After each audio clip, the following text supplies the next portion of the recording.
আজকের আমি কম্পিউটার মাধ্যমে প্রাইম প্যালিন্ড্রোম নাম্বারটি বার করার জন্য আমি পাইথন প্রোগ্রাম শুরু করছি।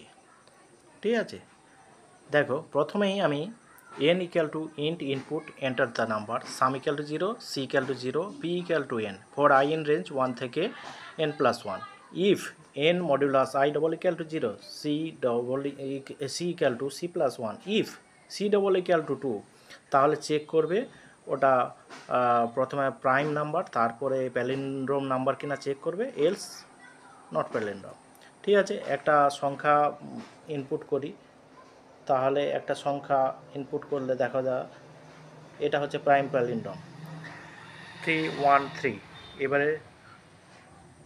এবারে আর একটা সংখ্যা আমি ইনপুট করছি, দেখো 252, এটা হচ্ছে নট প্রাইম প্যালিন্ড্রোম নাম্বার। ঠিক আছে, আমি একবার ভালো করে প্রোগ্রামটা দেখিয়ে দিতে চাই। দেখো কম্পিউটারের মাধ্যমে আমি দেখাচ্ছি, এই হলো প্রোগ্রামটা। প্রথমে প্রাইম নাম্বার চেক করবে, তারপরে প্যালিন্ড্রোম নাম্বার, না হলে নট প্যালিন্ড্রোম। ঠিক আছে।